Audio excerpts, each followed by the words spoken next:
Welcome to the Special Needs Kids Are People Too podcast with Amy Bodkin, EDS.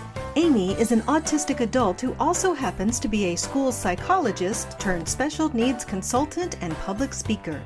She's also a homeschooling mom to 2 autistic kiddos, a yoga instructor, a card-carrying Trekkie, and an all-around fun person. And last but not least, Amy is an advocate for seeing every child as a person, not a diagnosis. Because a special needs kid is just like any other child, just more so. Here's Amy Bodkin. Hi, I'm Amy Bodkin, coming to you from the blanket fort in my office, and welcome to Special Needs Kids Are People Too. Last weekend was Thanksgiving, and this week is Hanukkah. So one of the things that has been going through my mind is that sometimes we can have a difficult time understanding a perspective that is not our own because we don't have that perspective. And sometimes we can be quite well-read and knowledgeable on a subject and still lack the essence of the experience. Once again, there is a Star Trek episode. This one comes from Measure of a Man in The Next Generation, where Data is being asked to undergo an experiment where his memories will be downloaded from his positronic brain, because he's an android, into the computer. And he says, I don't doubt that the memories will still be there, but I do doubt that they'll lose their essence. And so I think in some ways it's the same way for us. When we read a book about somebody's experience, whether it's something in the past or a culture that's different from our own, or even just a life experience that's different from our own, sometimes we miss the essence of that experience.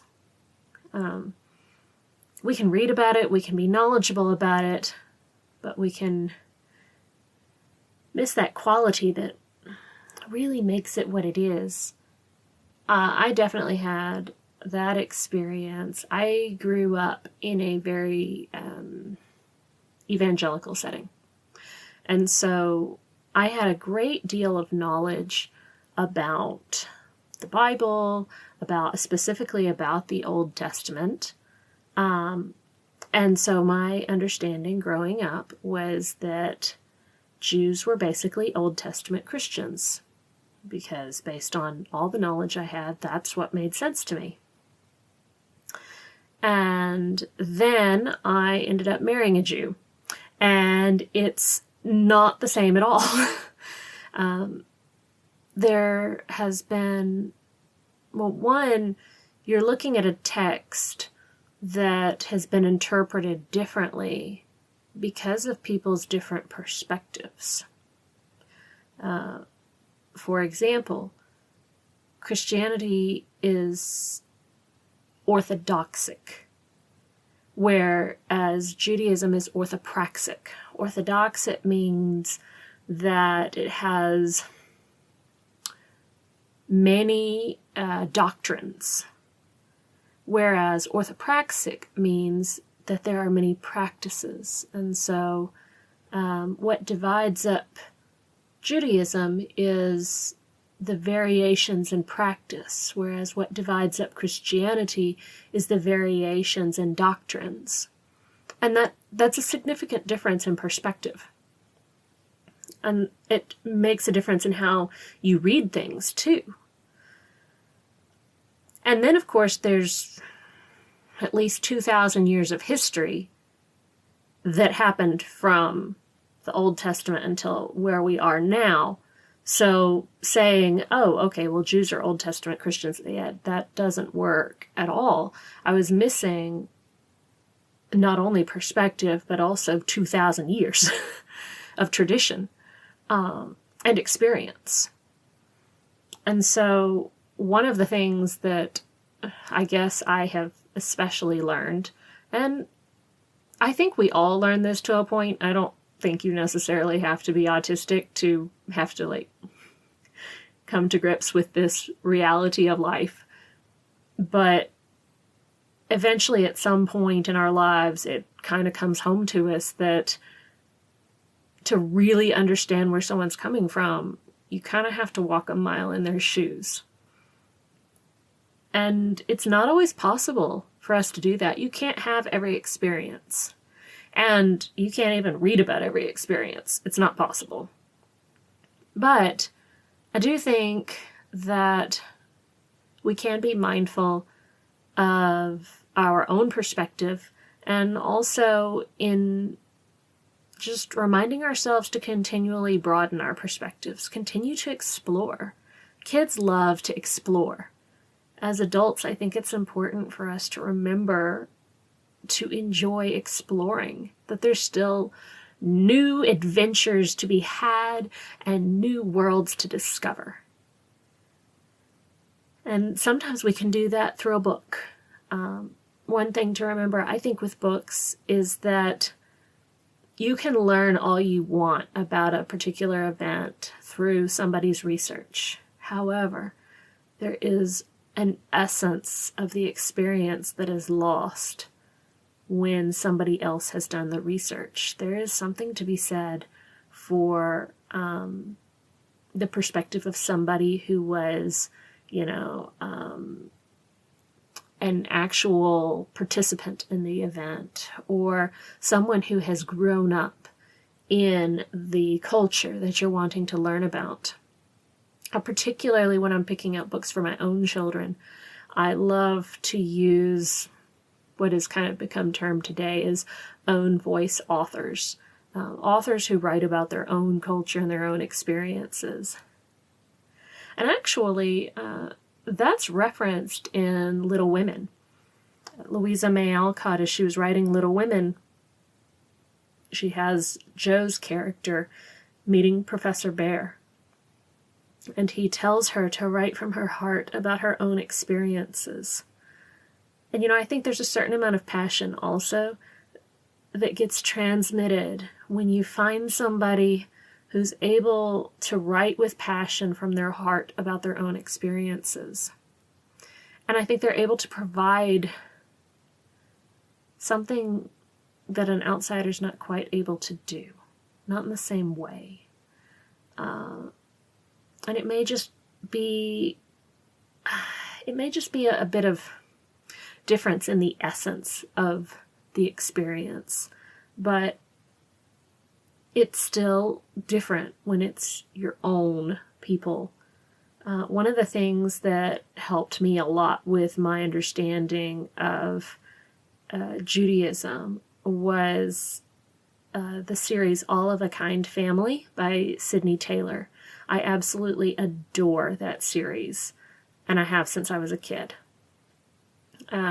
It goes through and talks about all kinds of different holidays and traditions, and it was a large family that had, 4 daughters, and then they had a 5th son, and I loved it because I had 4 younger brothers and sisters. Most of us were girls, so it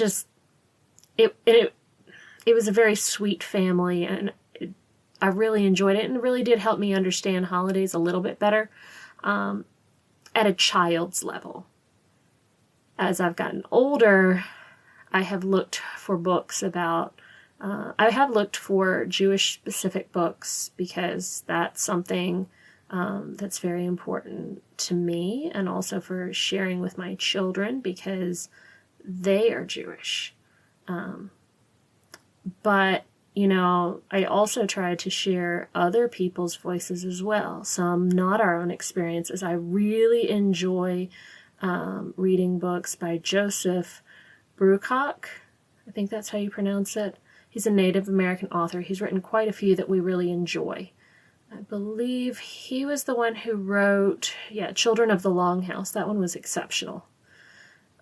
He's also written one called Squanto, and quite a lot of others, actually. Those are just the 2 we've read most recently. So he's really good. And, understanding this side of Thanksgiving, there's always more than one perspective in every story. We just got done spending a year and a half learning about the American colonies before the Revolution. My kids were like, oh no, not another book about the colonies. But after this Thanksgiving, they've really appreciated it because they've come to realize that understanding all the perspectives of people who came to this land or were already here, and then all of the experiences that people brought with them or that came about from the mixing of all of those cultures really had a huge impact on who we are today. And understanding all of the different perspectives in an event is really important. There's no one right perspective to any event. Thanksgiving's a real easy example in the United States as far as that goes. The first Thanksgiving you see on American soil that was not Native American, because they also have a tradition of festivals of giving thanks. But the first one that I think is recorded is actually in St. Augustine, Florida, with the Spanish. The second one would have been the Pilgrims in 1621. And actually the Pilgrims, noticing the difference between the Pilgrims and the Puritans is actually really interesting, because the Pilgrims were separatists and they really weren't into converting people at all. It wasn't really their thing. The Puritans, though, who moved in like right next door to them and grew so fast that they ended up enveloping the Pilgrims, were not. And they were actually, their ministers considered them to be a city on a hill, and that they were to influence all of their neighbors and convert all of the people that were already there. And that caused the Pilgrims actually a whole lot of problems. And they moved in shortly after the Pilgrims got there. So there really wasn't a long time before they moved in, and that's really where a lot of problems started. So, and both of them were influenced by Protestantism, the development of that, and then also Cromwell in England. He was a Roundhead and outlawed Christmas in England for about 10 years. I think there were 8 or 9 years where they actually held Parliament on Christmas Day. He requested that, or demanded it. So they didn't have any holidays, the Pilgrims and the Puritans, and actually Christmas was outlawed in Massachusetts for quite some time. Well, until then the Crown had switched. Well, the Crown had come back, and then they reinstated Christmas. But it's been this long, complicated social history, and that's actually, in some ways, where some of those days of Thanksgiving came about, because when they took all the holidays off the calendar with like the Puritans and Pilgrims, then they ended up creating random holidays because they didn't want to make any day on the calendar higher than another. So if things were going really well for them, then they had a day of Thanksgiving. And if things were really going badly for them, they had a day of fasting. But what happens if things are going well for you is that sometimes things aren't going well for someone else, especially like if you're having some kind of a battle or a war or something. So anyways, that created some very negative associations with Thanksgiving for a lot of Native Americans, not to mention many times in history where the American government went back on its word and were not honest like they should have been. And oftentimes things were done that should not have been done. I know there's been a lot said about this recently, probably not enough, honestly. But in, I believe it was the 1970s, we still had residential schools where we were basically taking people's children and then not letting them go back home from Native American families. So they'd be required to go and not allowed to come back home. And so, and a lot of times children were hurt if they used their tribal language. They would cut their hair, basically try to Americanize them. And so they didn't really grow up with parents in some cases. And so that creates a sense of trauma that's generational. How do you parent when you don't remember being parented yourself? That's hard. So they have very good reasons to have a negative association with days of Thanksgiving. Of course, we further thicken that situation when we talk about the Civil War in America. Because when we first had our revolution, we were a very disjointed group of colonies. I was actually reading in a book today called Christmas in America, A History by Pene Restad. And it's talking about how colonial America didn't really have any consistent holidays at all. And it wasn't consistent from state to state or even by date. You'd have random days of Thanksgiving in New England. You'd have some Christmas celebrations in southern states, and then you might go up north and there'd be no Christmas celebration at all. And it just really ranged dramatically by location and also by year. Some years there just weren't that many holidays. So many had been taken off the calendar because of us detaching ourselves from England. And so when we have the Civil War, we've got this even greater divide between North and South, brother against brother. And even that wasn't straightforward. We like to look at things and go, oh, well, it's about this. But really, it's never one thing with anything. Even Thanksgiving is very complicated because it involves multiple perspectives. And the same way with other holidays and the Civil War too. And Abraham Lincoln, I believe, was trying to reunify the country. And in some ways, holidays can be a great way of allowing people to unite together in the things that we hold in common. And about that time, we had the Civil War, then we had a great influx of immigrants, and we really were lacking in that unification of having something that was American, because we're a nation of immigrants. And so we really didn't have much that was purely American outside of July 4th. And even that, in the very beginning, I mean, it was a very, very weak binding of 13 drastically different colonies. And so Abraham Lincoln was the one who first instituted a national day of Thanksgiving. And I think his goal was primarily to help reunite the states. That's also about the time that Christmas really started to become more of an American holiday where there was more consistent celebration as well. Because Charles Dickens wrote A Christmas Carol in the mid-1800s. And Washington Irving had actually written a book as well about the same time. Both of them kind of hearkened Christmas to a time for giving back and caring for one's fellow man, a time for family, things like that. And previously, a lot of Christmas celebrations had been rather raucous affairs. And so Christmas in America kind of developed into its own unique thing that has continued to grow and change and develop throughout our history, reflecting changes, societal changes in America, and not necessarily good or bad. I think it's really more just a reflection of us.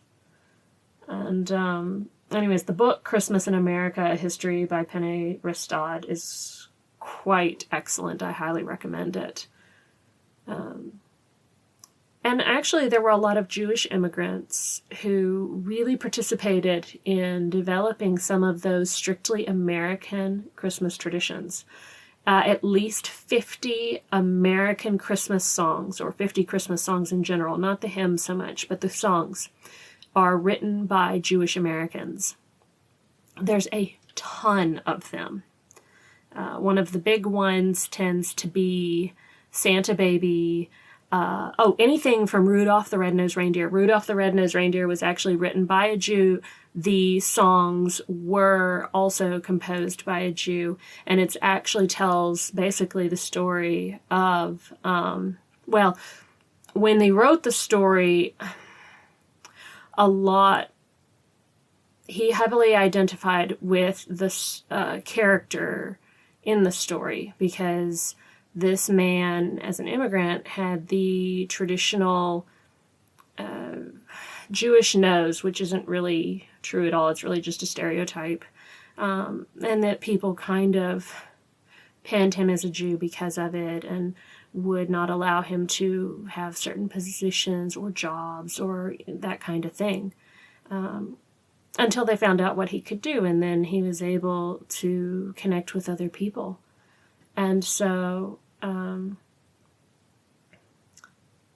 actually, I don't know if everybody knows this or not, but there have definitely been times in the United States where Jews have been banned from positions and jobs, which is what happened in Europe as well.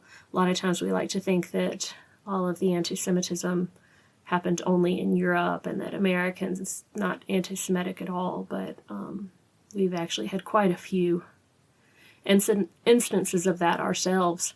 And in fact, actually, there was, I think, a general in the Civil War in the South who wanted to actually expel Jews from some of the southern states.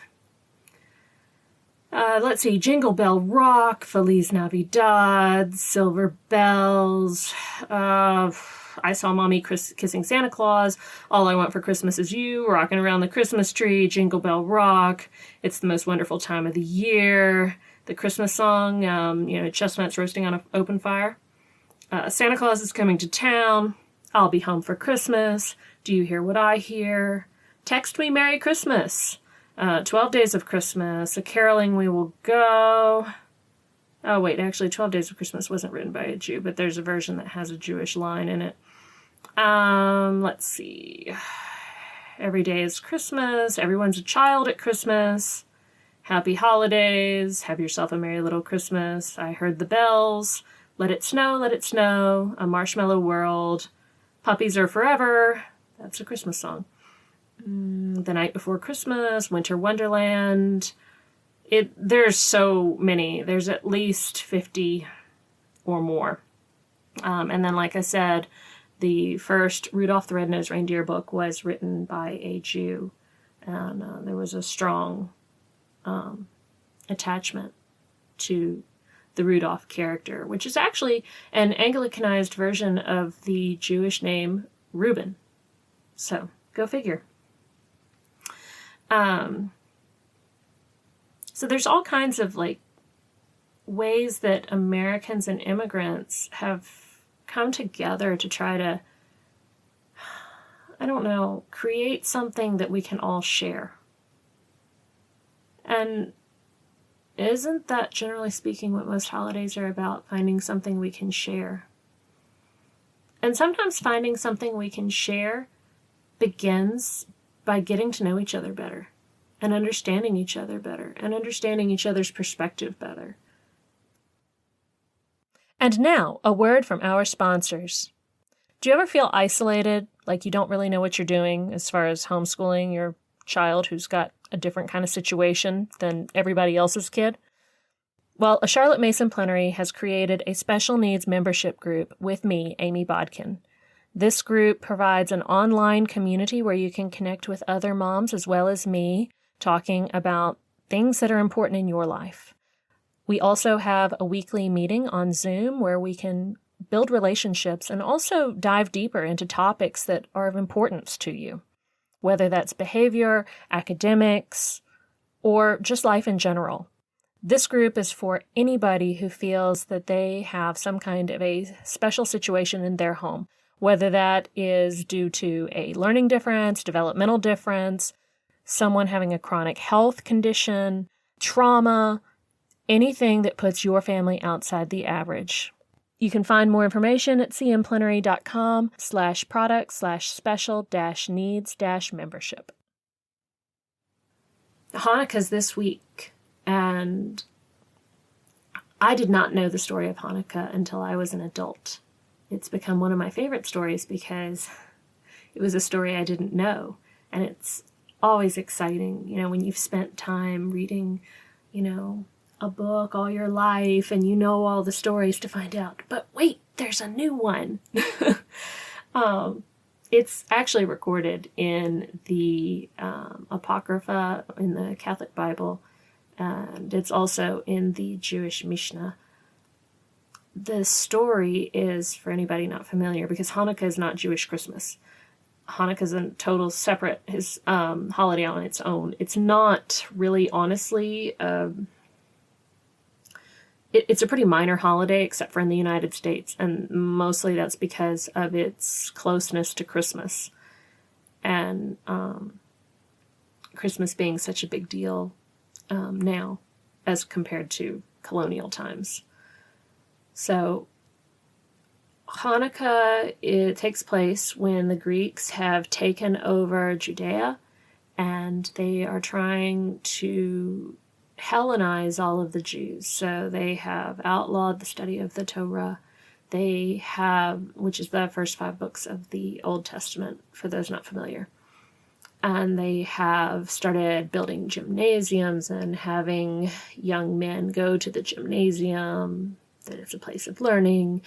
The dress style has changed. Eventually it gets to the point where they put idols in the Jewish temple and sacrifice pigs on the altar to their gods. And eventually they've had enough. And Matthias, he gets up and says, hey, we're not going to do this anymore.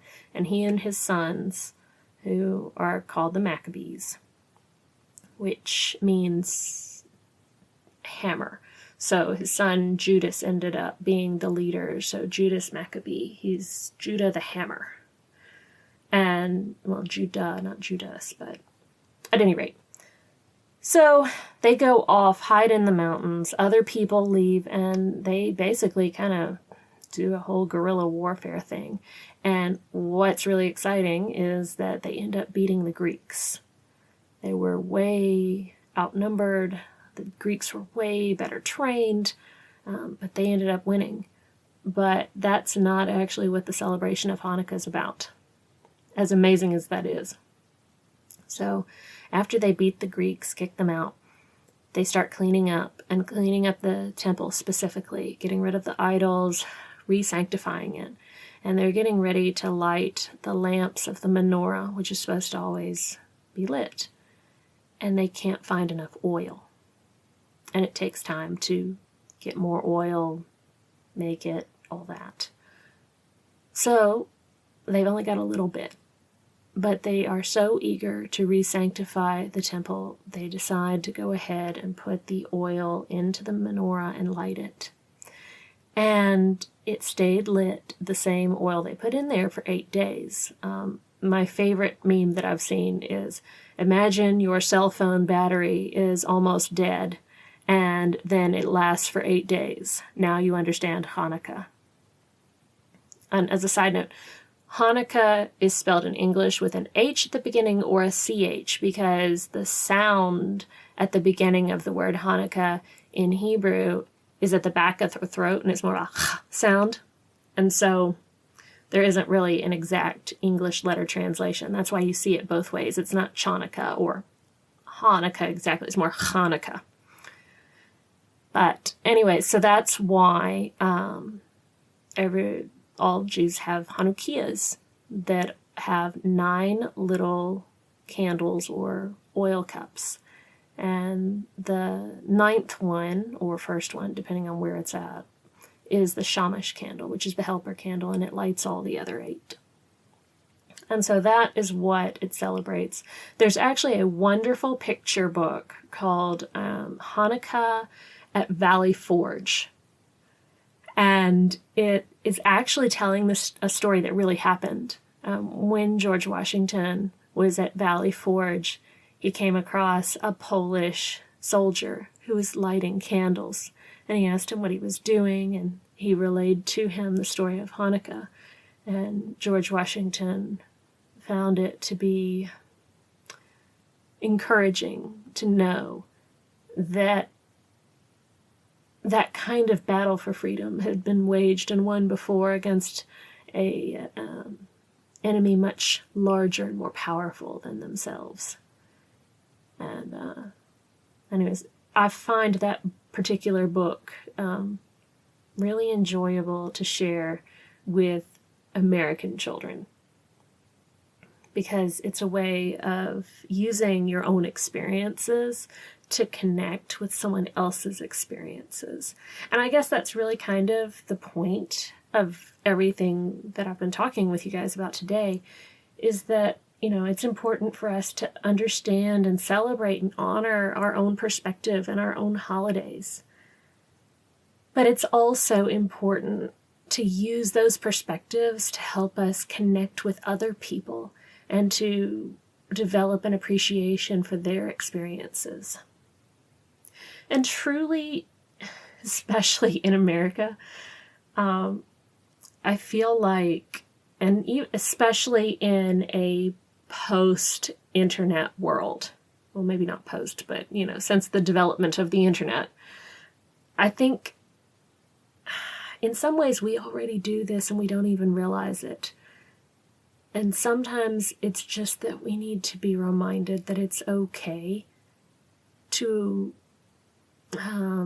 be able to leave room for celebrating things that are not necessarily your own. There is a great book, and it's by Rabbi Sachs, and it's called The Dignity of Difference. And I have really been enjoying reading it lately. I read a little bit of it to my children the other day, and what I really liked that he wrote was, I believe that globalization is summoning the world's great faiths to a supreme challenge, one that we have been able to avoid in the past but can do so no longer. Can we find in the human thou a fragment of the divine thou? Can we recognize God's image in one who is not in my image? There are times when God meets us in the face of a stranger. The global age has turned our world into a society of strangers. That should not be a threat to our identity, but a call to a moral and spiritual generosity, more demanding than we had sometimes supposed it to be. Can I, a Jew, recognize God's image in one who is not in my image, in a Hindu, or Sikh, or Christian, or Muslim, or an Eskimo from Greenland speaking about a melting glacier? Can I do so and feel not diminished, but enlarged? My children have family in their past who are Jewish, Christian, and Protestant. They've got all three mixed in.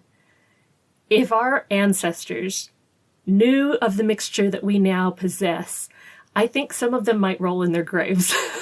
They would not have been prepared for that. They came from different countries. They came from Scotland, they came from Ireland, they came from England, they came from Lithuania. And those are just like the main ones. There's a ton more. We're all an interesting mix. And there's a folk song that we have particularly really enjoyed around our house lately. And I think in a way it kind of explains what we all are. I was talking with moms in my special needs membership group that I have, and we were talking about traditions for Thanksgiving and Christmas and what our family's experiences are religiously. And one of our conclusion was that we are all mixed up. And this particular song that we've been enjoying is called The Orange and the Green. And it's an Irish folk song. It's sometimes called The Biggest Mix-Up. And sometimes I feel like that's something I can identify with, the biggest mix-up. The lyrics are, "Oh, it's the biggest mix-up that you have ever seen. My father, he was orange, and my mother, she was green. Oh, my father was an Ulsterman, proud Protestant was he. My mother was a Catholic girl, from County Cork was she. They were married in 2 churches, lived happily enough, until the day that I was born, and things got rather tough. Oh, it's the biggest mix-up that you have ever seen. My father, he was orange, and my mother, she was green." And it goes on about how mixed up it is to be the child of 2 different worlds come together. And I think in a lot of ways that's the American experience, but it's also more of a worldwide experience since the age of the internet, because we now have so many more connections with each other. And the challenge to us is the same challenge that Rabbi Sachs was talking about in his book. That how do we feel enlarged and not minimized by those differences? And I think in a lot of ways, you have to start by appreciating who you are. Charlotte Mason writes about that in her educational philosophy, that it's important to start learning history about your own country first, because when you learn about your own country, one, you learn what there is to what there is to love, what there is to appreciate. But you also see that even with all that there is to love and appreciate, there are also sometimes shortcomings. And then when you look at the history of another country, it's easier to understand that, yes, people have shortcomings, and that doesn't make them the enemy. So I think, starting by learning to love and appreciate ourselves. Who are we? Where did we come from? What is there to love about who we are today? What is there to love and appreciate about where we came from? And even if those aren't things that we choose to actively participate in at this point in time, what are still some things we can appreciate? And then expanding that. What things are there to appreciate about my neighbor? Or what other kinds of experiences are there out there that I have not had the opportunity yet to experience? And exploring those things and learning to appreciate different perspectives. And always, when you're reading about something, read about multiple perspectives. We read 2 different books when we read about Jamestown, and both of them were on Pocahontas. Both of them were accurate books, but they both had dramatically different interpretations of the events because of a differing perspective. So, getting to know people in person when you can, but also just taking the time to read widely from multiple perspectives, and try not to look for what is the singular truth about an event, but multiple truths. There's the facts. The facts don't change, but your perspective on the facts can be widely different. So some thoughts to think about as we're in a busy holiday season with a lot of holidays that have radically different histories and different perspectives, and sometimes include stories and experiences that are not our own. And just overall encouragement to seek out authors who are able to share a personal experience about a variety of situations. It can really provide a real special essence to your reading of history and other subjects. Thanks for joining me today. We hope you had fun listening to today's episode and gained some new insights into the wonderful variety of people in our world. You can find out more about Amy's advocacy work at amybodkin.com. And remember, Special needs kids are people too.